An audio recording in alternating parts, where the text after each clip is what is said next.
Hello students, इस video में हम ओमिक कंडक्टर्स और नॉन ओमिक कंडक्टर्स के बारे में पढ़ेंगे और इसके बाद हम लिमिटेशंस और फेलियर्स ऑफ ओम्स लॉ पढ़ेंगे। तो सबसे पहले हम देखते हैं ओमिक कंडक्टर्स। तो ओमिक कंडक्टर्स होते क्या हैं? जो कंडक्टर्स ओम्स लॉ को फॉलो करते हैं वो ओमिक कंडक्टर्स होते हैं। ठीक है ना? तो अब हम यहाँ पर जो एग्जाम्पल्स कौन कौन से होते हैं, तो जितने भी मेटल्स होते हैं वो सब ओमिक कंडक्टर्स कहलाते हैं क्योंकि वो ओम्स लॉ को फॉलो करते हैं। ठीक है ना? अब हम बात देखते हैं कि ये जो कंडक्टर्स होते हैं, जितने भी कंडक्टर्स होते हैं उनका रेजिस्टेंस भी होता है। तो ओमिक कंडक्टर्स का भी रेजिस्टेंस होगा। तो इसके बारे में हम देखेंगे इसका फॉर्मूला होता क्या है। तो हम देखते हैं कि एक कंडक्टर ये है, इसमें हमने पोटेंशियल डिफरेंस V अप्लाई किया तो इसमें करंट फ्लो होने लगा। अब अगर ये ओमिक कंडक्टर है तो यहाँ ओम्स लॉ फॉलो होगा और ओम्स लॉ हम देखते हैं V directly proportional I, potential difference applied across the terminals is directly proportional to the current flowing through the conductor। इसको हम ऐसा भी लिख सकते हैं, एक कांस्टेंट लगा दें और ये आई, तो ये जो कांस्टेंट है इसको हम प्रोपोर्शनलिटी कांस्टेंट कहते हैं और यहाँ पर ये रेजिस्टेंस ऑफ दैट कंडक्टर है। ठीक है ना? तो ये जो रेजिस्टेंस है इसका फॉर्मूला भी हम फाइंड कर सकते हैं, V अपॉन आई ये। अब हम यहाँ पर देखते हैं कि इसको चेंज करते जाते हैं तो आई की वैल्यू भी चेंज होती है। तो हर बार हम जब V और I की वैल्यू यहाँ पुट करेंगे तो R की वैल्यू हर बार इक्वल आएगी, मीन्स R कांस्टेंट होता है। ठीक है ना? अब हम देखते हैं कि इसका जो VI ग्राफ है या फिर VI कैरेक्टरिस्टिक है वो कैसा मिलेगा हमको। तो जो ग्राफ हम प्लॉट करते हैं पोटेंशियल डिफरेंस V और करंट I के बीच में, तो हम इसको बोलते हैं VI ग्राफ। और ओमिक कंडक्टर्स के लिए ये ग्राफ होता है स्ट्रेट लाइन। ठीक, और ये ग्राफ ऑलवेज यहां से स्टार्ट होता है ओरिजिन पॉइंट से। किसके लिए? ओमिक कंडक्टर्स के लिए। ये ग्राफ का स्लोप कम ज्यादा हो सकता है, या तो वो ऐसा हो सकता है या फिर ऊपर ऐसा हो सकता है, बट हर बार स्ट्रेट लाइन ही मिलेगी हमको यहाँ पर। ठीक है ना? तो ये तो हमने देख लिया कि हमको वी आई ग्राफ कैसा मिलता है, तो वो हमेशा स्ट्रेट लाइन मिलेगा और उसके बाद वो जो स्ट्रेट लाइन है वो हमेशा ओरिजिन पॉइंट से ही स्टार्ट होना चाहिए। अब जिस सर्किट में हमने ओमिक कंडक्टर कनेक्ट किया है उस सर्किट को हम बोलते हैं ओमिक इलेक्ट्रिक सर्किट, और इस ओमिक कंडक्टर के जो रेजिस्टेंस होता है उसको हम ओमिक रेजिस्टेंस बोलते हैं। ठीक है ना? अब हम देखते हैं नॉन ओमिक कंडक्टर्स। तो जो कंडक्टर्स ओम्स के लॉ को फॉलो नहीं करते हैं वो नॉन ओमिक कंडक्टर्स कहलाते हैं। अब कुछ यहाँ पर एग्जांपल देख लेते हैं। तो एग्जांपल्स जैसे लिक्विड है, गैस है, electrolyte, semiconductors, transistors, thermistors, thyristors, ये सब एग्जाम्पल हैं नॉन ओमिक कंडक्टर्स के। ठीक है ना? तो इनके बारे में हम कुछ देखते हैं और सबसे पहले हम देखते हैं कि जो नॉन ओमिक कंडक्टर है ना, सबसे पहले हम मेटलिक कंडक्टर के बारे में देखते हैं। तो जो मेटल है, अब मेटलिक बोल रहा हूँ यहाँ पर मैं, जबकि मैं मेटल्स को बोल दिए पहले वो ओमिक कंडक्टर्स हैं, और अभी मैं यहाँ पर नॉन ओमिक कंडक्टर्स में मेटलिक कंडक्टर यहाँ पर बोल रहा हूँ। तो इसकी कुछ रीजन है तो उसको समझ लेते हैं हम। तो जब हम पोटेंशियल डिफरेंस जो है ना बहुत ज़्यादा अप्लाई कर देते हैं कंडक्टर पे, तो करंट भी बहुत ज़्यादा फ्लो होने लगेगा, और जब करंट बहुत ज़्यादा फ्लो होने लगेगा कंडक्टर पे तो वो ओम्स लॉ को फॉलो नहीं करेगा, अब वो वायलेट्स हो जाएगा। ठीक है ना? तो इस कंडीशन में जो मेटल्स हैं वो भी नॉन ओमिक बिहेव शो करेंगे। तो वो कैसा होगा देखते हैं। तो इनका जो ग्राफ प्लॉट करते हैं हम, जब हम बहुत हाई पोटेंशियल में मेटल्स को कनेक्ट करते हैं और उसके बाद वी आई ग्राफ प्लॉट करते हैं उनका, तो यहाँ पर हमें स्ट्रेट लाइन, कुछ कम पोटेंशियल के लिए स्ट्रेट लाइन हमें मिल रहा है ग्राफ। उसके बाद हम और ज़्यादा पोटेंशियल लगाए तो वो स्ट्रेट लाइन होना चाहिए, बट वो उसको वायलेट करके और इस टाइप से या फिर इधर ऊपर भी ऐसा हो सकता है, तो ऐसा मिलता है। तो ये किसके लिए है? ये मेटलिक कंडक्टर्स के लिए है, जब पोटेंशियल और करंट बहुत ज़्यादा फ्लो होने लगे इस पे, और तब मेटल्स वो नॉन ओमिक कंडक्टर्स की तरह बिहेव करने लगते हैं। अब हम देखते हैं इलेक्ट्रोलाइट्स। अब इलेक्ट्रोलाइट्स है क्या, तो हम यहाँ पर देखते हैं एक वाटर वोल्टामीटर। ये वाटर वोल्टामीटर क्या है, तो हम एक लेते हैं एक कोई भी बर्तन, और इसमें हम यहाँ इलेक्ट्रोलाइट रख दिया और दो इलेक्ट्रोड भी रख दिया, एक पॉजिटिव इलेक्ट्रोड और नेगेटिव इलेक्ट्रोड। तो एक पूरा सिस्टम बन गया। तो यहाँ पर एक सिस्टम बना, ये बर्तन का, इलेक्ट्रोड्स का और इलेक्ट्रोलाइट्स का। और ये जो इलेक्ट्रोलाइट्स है इसमें सॉल्वेंट वाटर लिए हैं, तो इसको हम एक वोल्टामीटर बोल देते हैं। इसको वाटर वोल्टामीटर बोलते हैं इसलिए क्योंकि यहाँ पर सॉल्वेंट हमने वाटर लिया है, तो ये वाटर वोल्टामीटर हो गया। अब इसमें हमने क्या लिया, इलेक्ट्रोलाइट। तो जब हम इस पे इसको हम एक्सटर्नल सर्किट से कनेक्ट करेंगे तो यहां भी करंट फ्लो होगा आयंस के कारण और यहां इलेक्ट्रॉन्स के कारण।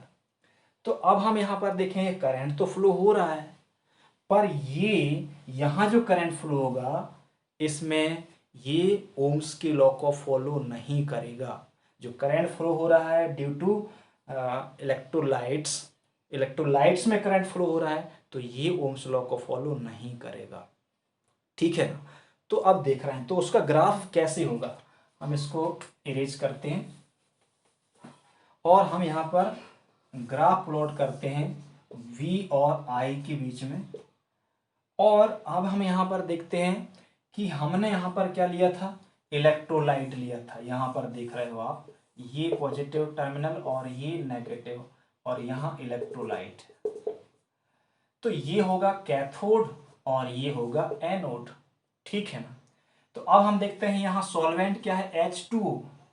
तो ये H2O दो भागों में डिवाइड हो जाएगा और इसके आयंस होंगे ये और O2। तो ये तो आयंस हैं।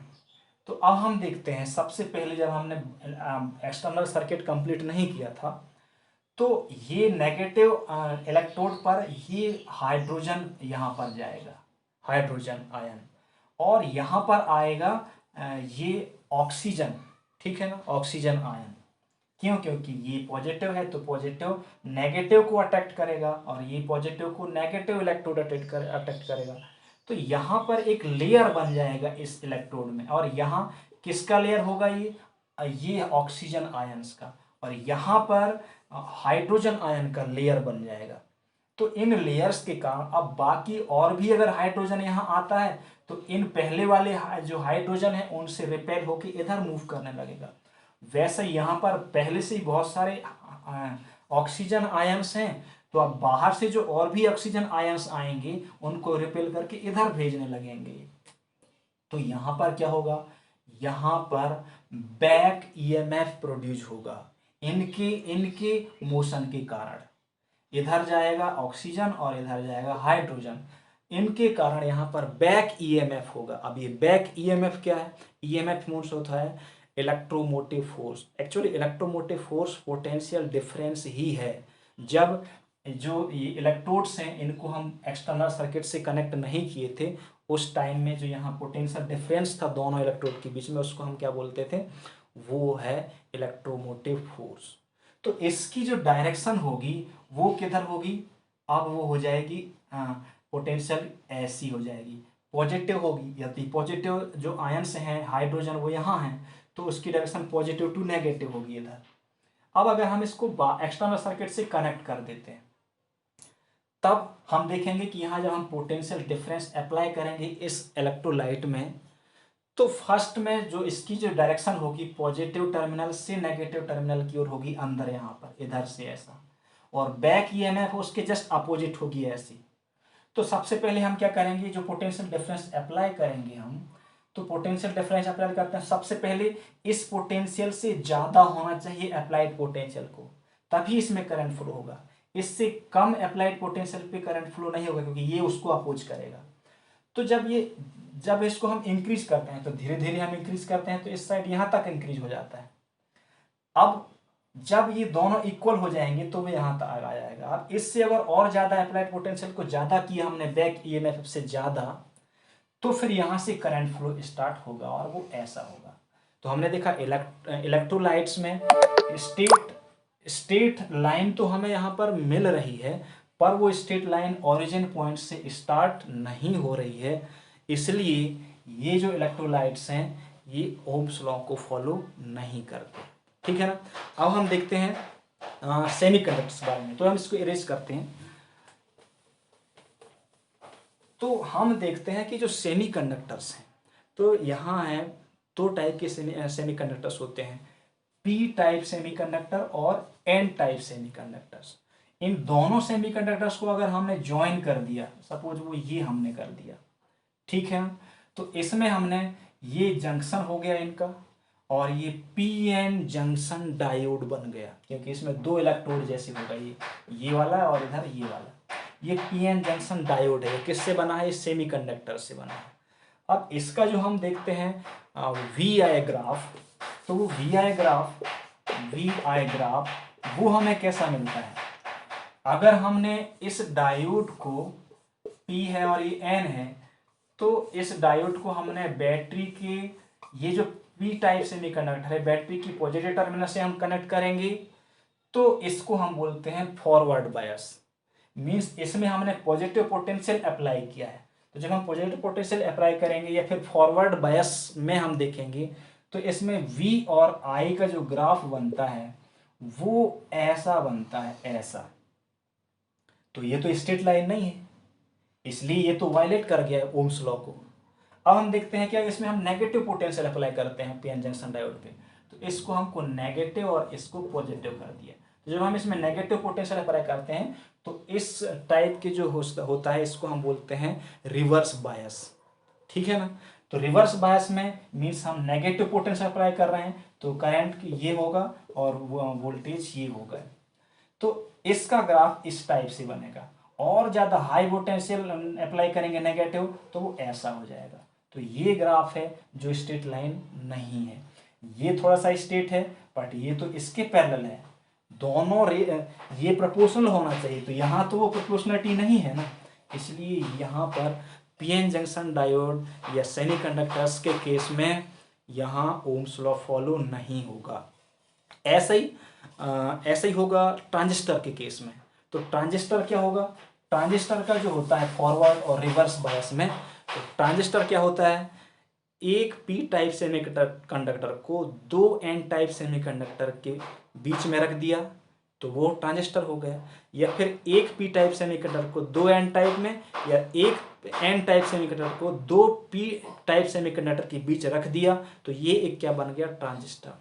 और उसका भी हम देख रहे हैं ग्राफ कैसा होता है, वो ऐसा ऐसा आता है फॉरवर्ड बायस में, और रिवर्स बायस में फिर वो नीचे आता है, ऐसा ऐसा, ये ऐसा, ये ऐसा। एक्चुअली इसको हम ऊपर ही ड्रॉ करते हैं, तो वो फिर जो रिवर्स बायस का है वो ऐसा बन जाता है, ये। तो ये भी नहीं है स्ट्रेट लाइन, इसलिए ये फॉलो नहीं करेगा ओम्स लॉ को। तो ट्रांजिस्टर जो है वो भी फॉलो नहीं करता ओम्स लॉ को। ठीक है ना। अब हम देखते हैं थायरिस्टर। ये थायरिस्टर है क्या? तो सबसे पहले तो देखें, थायरिस्टर भी सेमीकंडक्टर से ही बनता है, और ये थायरिस्टर थर्मिस्टर नहीं है। तो थायरिस्टर और थर्मिस्टर में क्या अंतर है? थायरिस्टर एक सेमीकंडक्टर डिवाइस है, जबकि थर्मिस्टर एक हाई टेम्परेचर रजिस्टर है वो। तो अब यहाँ हम थायरिस्टर के बारे में, दोनों ओम्स लॉ को फॉलो नहीं करते हैं। तो थायरिस्टर कैसे बनता है देखते हैं। जो थायरिस्टर बनता है ना, वो 4 लेयर्स होते हैं सेमीकंडक्टर्स की। तो ये देख रहे हैं हम, ये हमने ये पी टाइप सेमीकंडक्टर रखा, तो अल्टरनेट में यहाँ एन टाइप सेमीकंडक्टर होगा, उसके बाद पी होगा, उसके बाद एन होगा। तो ये जो है इसको हम थायरिस्टर बोलते हैं। तो इसको भी हम यहाँ पर एक्सटर्नल सर्किट में कनेक्ट कर सकते हैं। ठीक है ना। तो इसका भी जो ग्राफ मिलता है हमको वो ऐसा मिलता है, देखना, ये वोल्टेज है और ये करंट है। तो सबसे पहले इसमें करंट वोल्टेज इंक्रीज करते हैं तो करंट कांस्टेंट होता है, फिर उसके बाद थोड़ा इंक्रीज होकर और ऐसा, फिर उसके बाद ऐसा होता है। तो ये फॉरवर्ड बायस में जब पॉजिटिव पोटेंशियल हमने अप्लाई किया ऐसा, ठीक है ना, तो ये ऐसा मिला। अब हम रिवर्स में करेंगे तो यहाँ नेगेटिव, यहाँ पॉजिटिव। तो फिर ये फिर ऐसा ही हो जाता है जैसे हमने पीएन जंक्शन डायोड में फाइंड किया था। तो इन दोनों में हम देख रहे हैं कि स्ट्रेट लाइन नहीं है, means V is not proportional to I, तो ये भी फेल हो गया यहाँ पर। तो यहाँ थायरिस्टर भी ओम्स लॉ को फॉलो नहीं करता है, ऐसे ही थर्मिस्टर भी फॉलो नहीं करता, बट थर्मिस्टर के बारे में हम अगले वीडियो में सीखेंगे। आज आज की वीडियो में बस इतना ही। Okay, thanks.